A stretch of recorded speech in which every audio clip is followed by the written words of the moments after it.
में से 30वें श्लोक तक शरीर शरीरी का विवेचन किया है। तो एक प्रकार से ज्ञान योग का विवेचन ही पहले किया है और फिर आगे 30 के बाद में फिर कर्म योग का विवेचन किया है। इससे ये सिद्ध होता है कि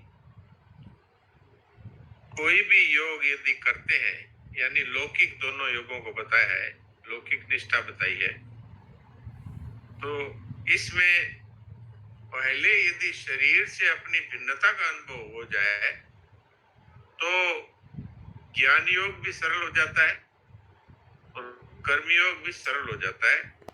क्योंकि अर्जुन तो युद्ध करूं या न करूं इस पेशो पेश में थे और फिर ये कह भी दिया कि मैं युद्ध नहीं करूंगा, क्योंकि उनको लगता था ये ऐसा कर्म है जिसमें मुझे पाप लगेगा। तो भगवान ने पहले ज्ञान योग की बात से गीता जी को शुरू किया,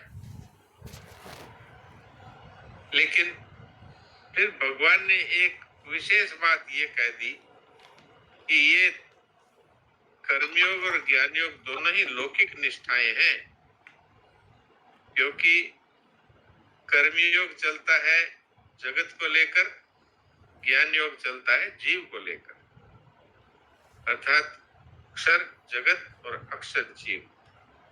तो अक्षर अक्षर दोनों ही हैं भगवान की प्रकृतियां, लेकिन है दोनों लौकिक।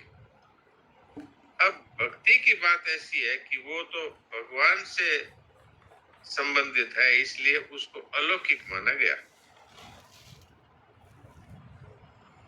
तो भक्ति को तो सर्वश्रेष्ठ बताया ही है, लेकिन भगवान ने कर्मयोग को भी ज्ञान योग से कम नहीं बताया, बल्कि कहीं कहीं तो यही कह दिया कि अगर कोई सीधा ज्ञान योग में जाएगा तो उसको कठिनता होगी।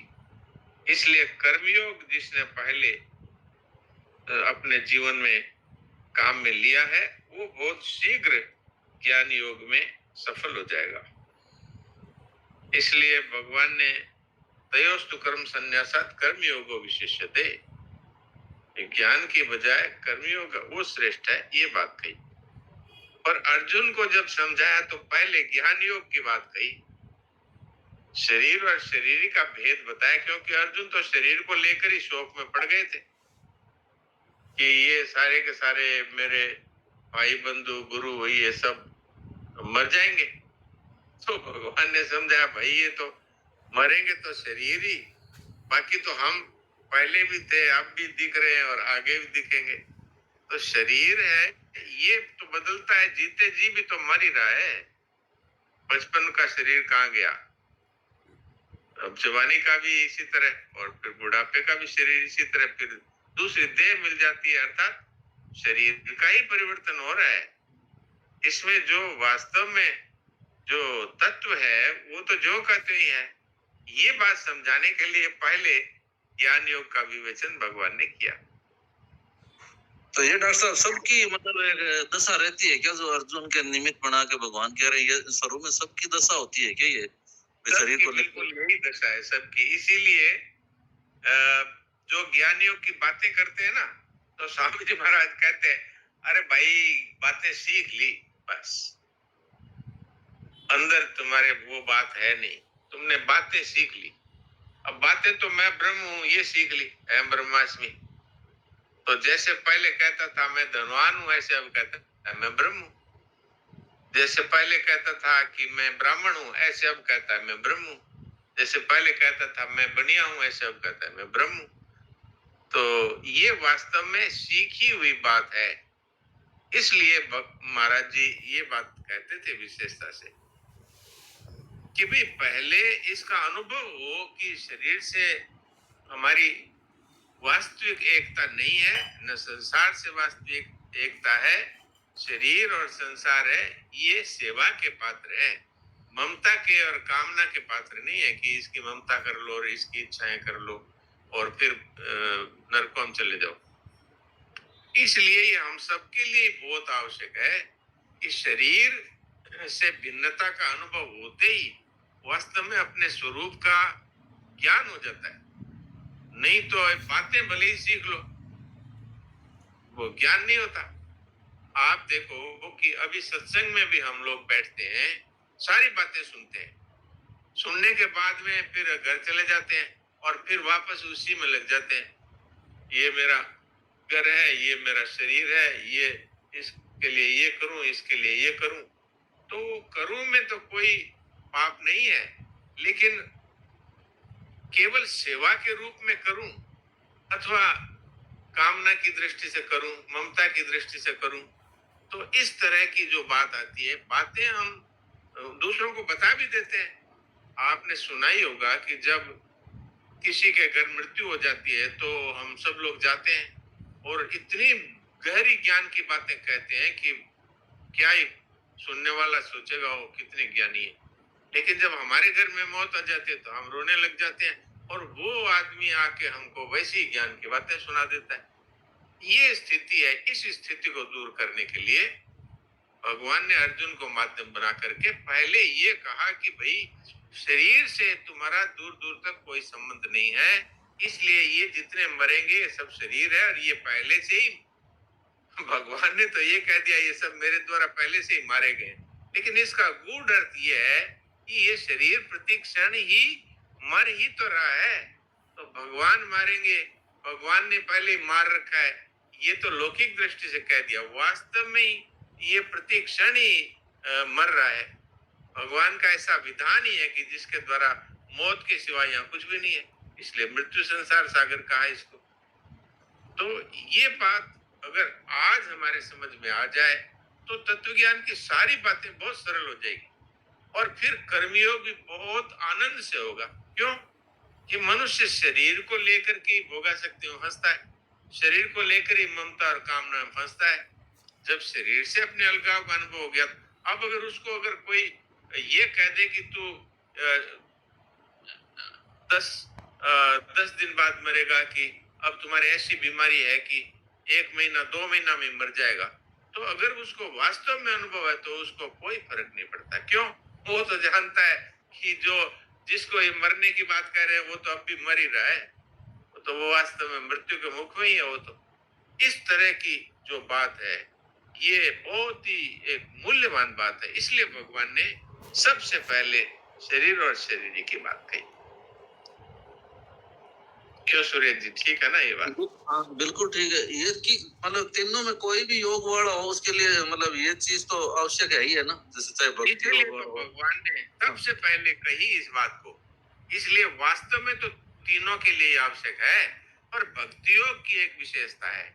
भक्ति योग में मनुष्य शरीर सहित ही अपने आप को समर्पित कर देता है, तो भगवान की जिम्मेवारी होती है, जो कि 10वें अध्याय के 10वें 11वें श्लोक में साफ साफ कहा है कि उसको कर्मयोग का तत्व और ज्ञान योग का तत्व मैं स्वयं ही बता देता हूँ, उन पे कृपा करके। तेषामेवानुकंपार्थम् अहम अज्ञानजं तमनाश्यामि आत्मभावस्थो, मैं उनके हृदय में, उनके आत्मा में स्थित होकर के उनके ज्ञान रूपी दीपक के द्वारा उनके हृदय में प्रकाश कर देता हूँ। तो ये भक्ति योग की विशेषता है। अब जैसे कर्माबाई थी तो वो कौन सी तत्व ज्ञान जानती थी, कौन सी ज्ञान योग जानती थी, कौन सी कर्म योग जानती थी? कुछ नहीं जानती थी, अनपढ़ थी। ये कह दिया कि भगवान को भोग लगा के फिर भोजन करना, भगवान को भोजन करा के फिर जीवना। वो तो कहने लगी आप जिमो तो जिमो, नहीं तो जिमो ही नहीं। तो अब बताइए इसमें कौन सा उसको ज्ञान योग का पता था, कौन सा कर्म योग का पता था? कुछ नहीं। लेकिन भगवान ने उसके सामने भोजन किया और अब उसके बाद जो कुछ भी व्यवस्था है वो भगवान की है। इसलिए भगवान कहते हैं कि भक्ति को मैं सर्वश्रेष्ठ मानता हूँ।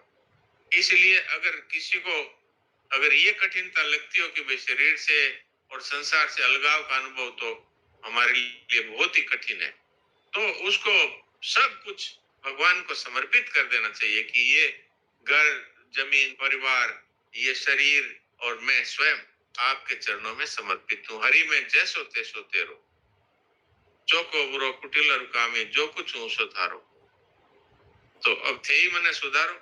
तो ये भक्ति की विशेषता है। लेकिन हम लोग इतने दिनों से ये सब सुन रहे हैं, तो भगवान ने जो प्रक्रिया अपनाई है उस प्रक्रिया को यदि हम अपनाएं तो ये बहुत ही शीघ्र तत्व ज्ञान प्राप्त कराने वाली बात है। और फिर यदि हम मुक्त होकर के उसी में संतुष्ट न हो तो फिर भक्ति की प्राप्ति भगवान स्वयं करा देते हैं।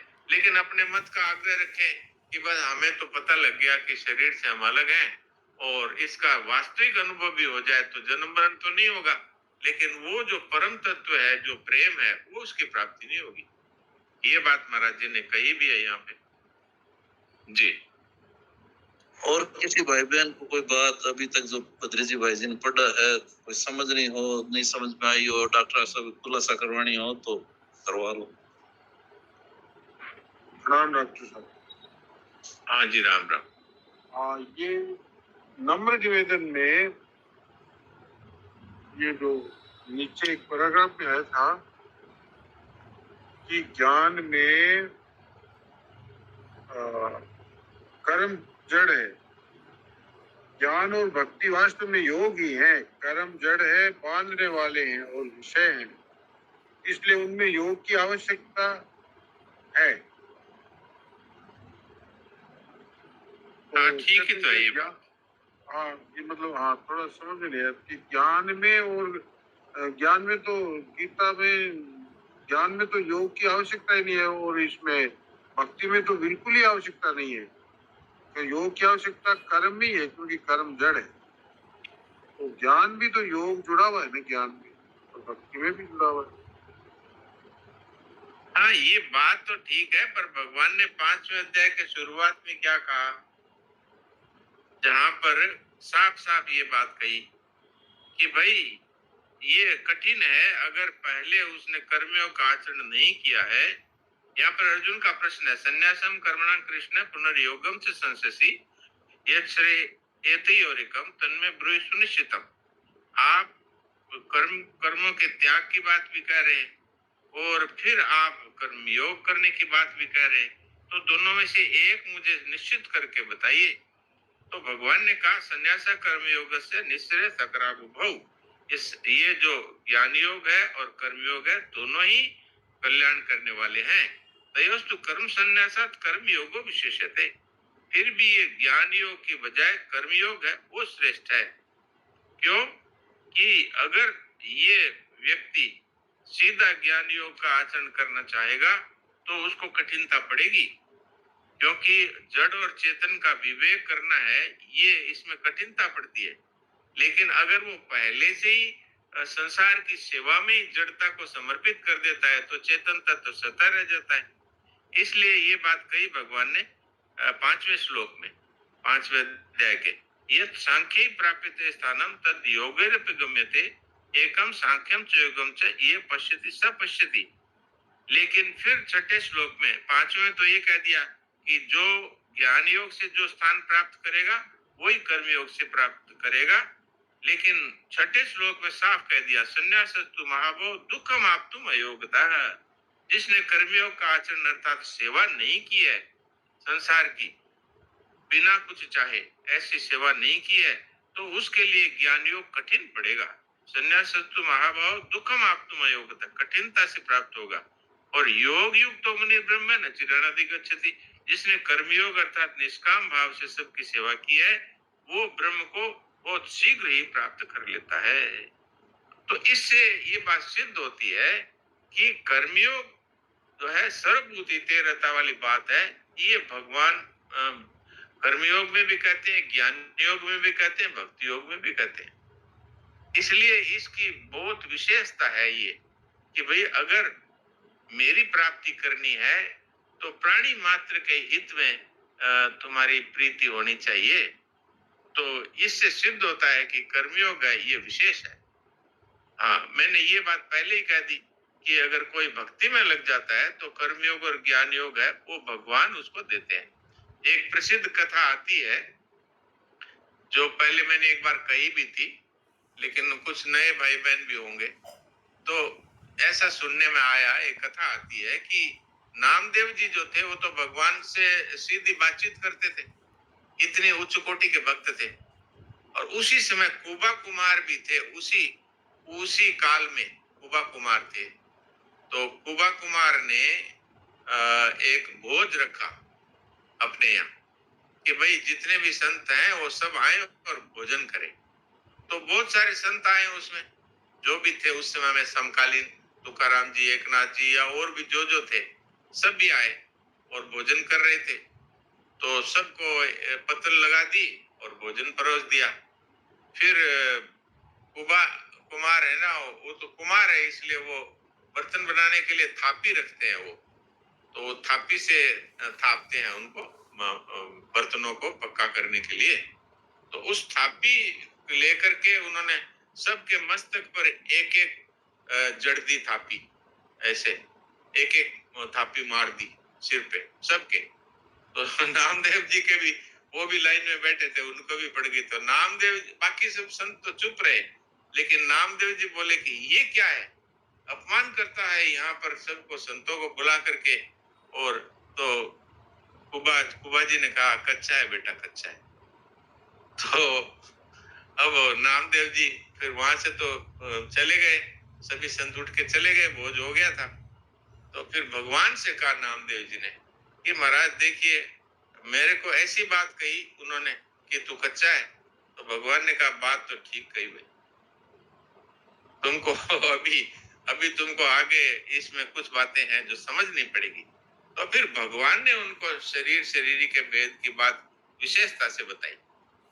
तो ये जो बात है ये बहुत आवश्यक है। तारा को भी जब बाली का वध किया, तो तारा भी भगवान राम में बड़ी भक्ति रखती थी, श्रद्धा रखती थी, फिर भी वो पति के मरने से रो रही थी। तो भगवान ने वहां भी यही कहा, क्षितिजल पावक गगन समीरा, पंचरचेती अज शरीरा, सो तनुये तब आगे सोवाद, जीव नित्य तुम कही लगी रोवा, उपजा ज्ञान चरण तब लागी। तो ये जो ज्ञान है ये बहुत ही आवश्यक है, इसलिए अर्जुन को भी यही ज्ञान बताया। तो ये बात मैं कहना चाहता हूँ जी। डॉक्टर साहब, ये जैसे कोई सा योग में लगभग तीनों योग कह रहे हैं हो जाते हैं, उसको प्राप्त हो जाते हैं, तो फिर जो भगवान की चरणों में प्रेम है वो तो भक्ति से ही होता है क्या, भक्ति योग से? हाँ, ज्ञान तो हो सकता है, ज्ञान तो कर्मयोग का भी जो चरम प्राप्ति है वो ज्ञान में ही है कि उसको आत्म तत्व का ज्ञान हो जाता है। क्योंकि शरीर इत्यादि सब संसार में, यानी जड़ता को जड़ता में लगा देता है, तो चेतन तत्व स्वतः रह जाता है, तो उसका अनुभव हो जाता है। अब ये तो उसी से तो ढका हुआ था, जड़ता से ममता और जड़ता की कामना, इसीलिए ये अपना स्वरूप ढका हुआ था। तो जड़ता है वो जड़ता की सेवा में लग जाती है, तो चेतन तत्व स्वतः रह जाता है। तो ज्ञान की प्राप्ति तक तो मनुष्य अगर तीव्र वैराग्य और तीव्र बुद्धि वाला हो तो बिना कर्मियों के किए भी उसको प्राप्ति हो जाएगी। पर कठिनता बताई है भगवान ने कि भाई पहले वो अगर कर्मियों का सेवा का कार्य कर लेगा तो जड़ता का जल्दी नाश हो जाएगा। जड़ और चेतन दो विभाग रहते हैं, तो कर्मियों की दृष्टि से वो जड़ता का नाश हो जाता है, तो चेतनता रह जाती है। लेकिन अगर कोई बिना कर्मियों के यदि ज्ञान योग में जाएगा तो जड़ और चेतन दो रहेंगे, नहीं तो उसमें एक ही रहता है, इसलिए तत्काल तत्व ज्ञान हो सकता है, ये बात है। लेकिन भक्ति में ये शर्त नहीं लगाई। भक्ति के लिए तो ये कह दिया, सब कुछ तू सब धर्मों का आश्रय छोड़ के मेरी शरण में आ जा, अब तेरा जो कुछ भी करना है वो मैं ही करूंगा।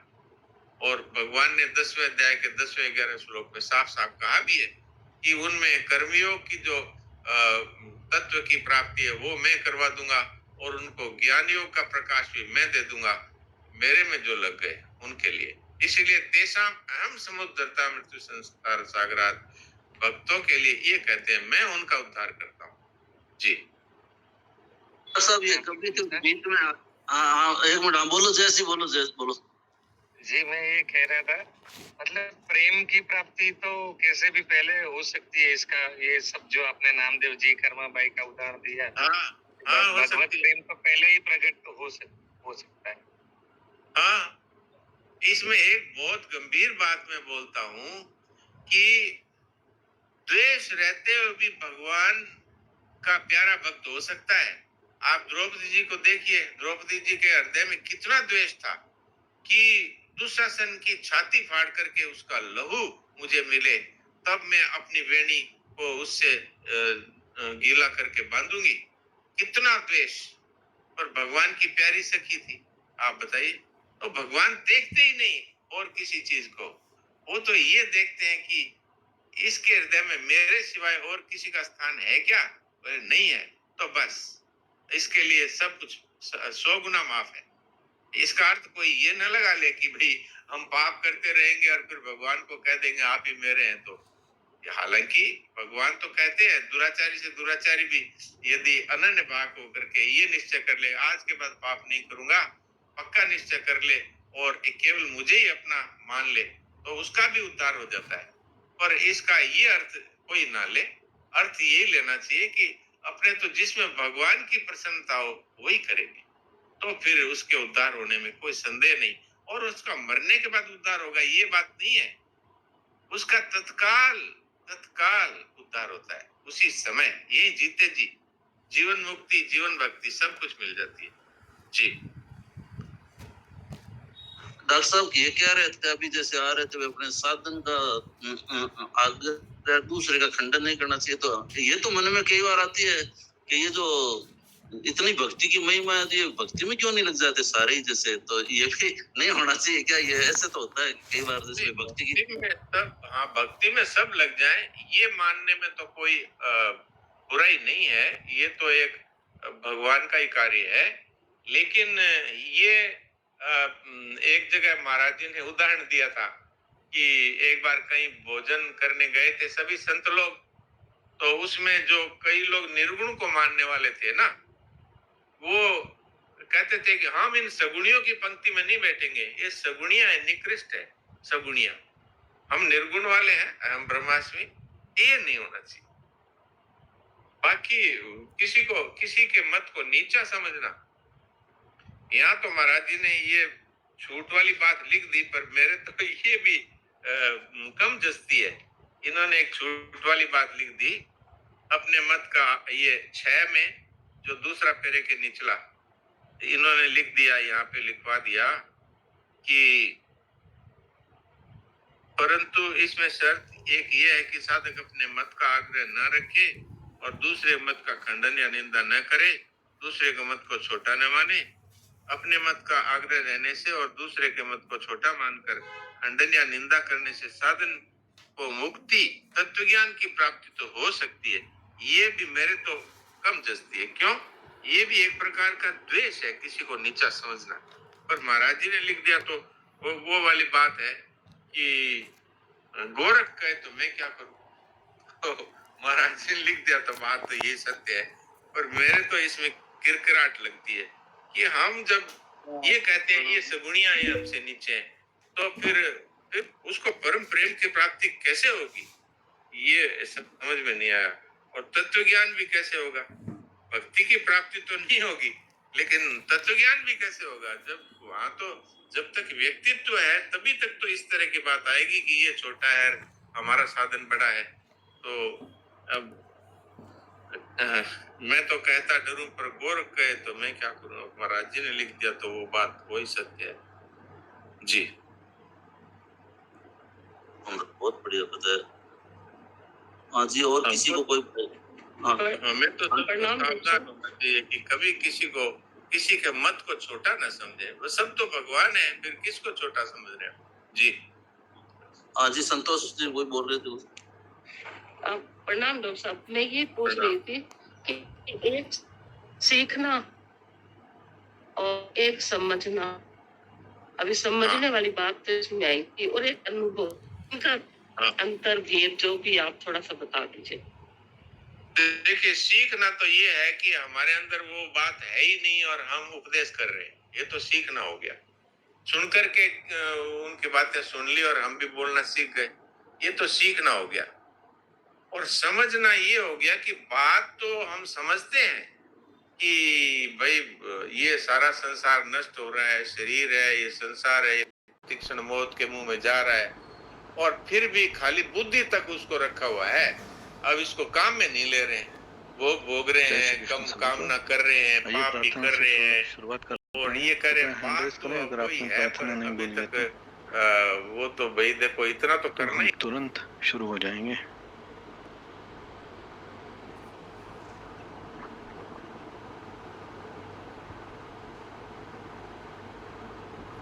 इसमें देते हैं। जय श्री कृष्ण सभी को।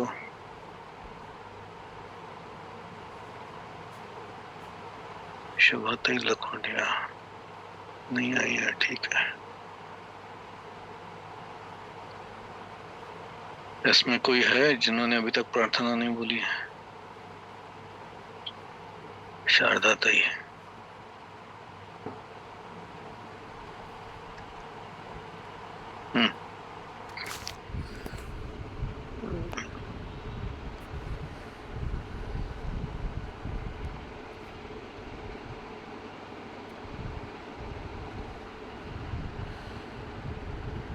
ताई तुमची प्रार्थना झाली स्वप्न ताई? नाही वाटत कदाचित. बघतो.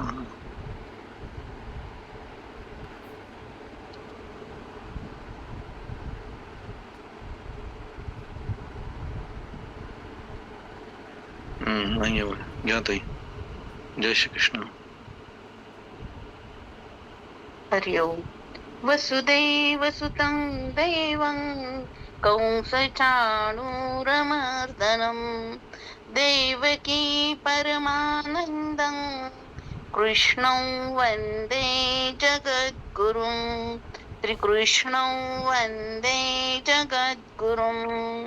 शान्ताकारं भुजगशयनं पद्मनाभं सुरेशं विश्वाधारं गगनसदृशं मेघवर्णं शुभांगं लक्ष्मीकान्तं कमलनयनै योगिभिर्ध्यानगम्यं वन्दे विष्णुं भवभयहरं सर्वलोकैकनाथं यं ब्रह्मा वरुणेन्द्ररुद्रमरुतस्तुन्वन्ति दिव्यस्तवैर्वेदैः साङ्गपदक्रमोपनिषदैर्गायन्त्यं सामुदाः कुछ नहीं होता है, उससे उल्टा कई बार पतन भी होता है। ध्यानावस्थिततद्गतेन मनसा पश्यन्ति योगिनो एक बड़े भारी विद्वान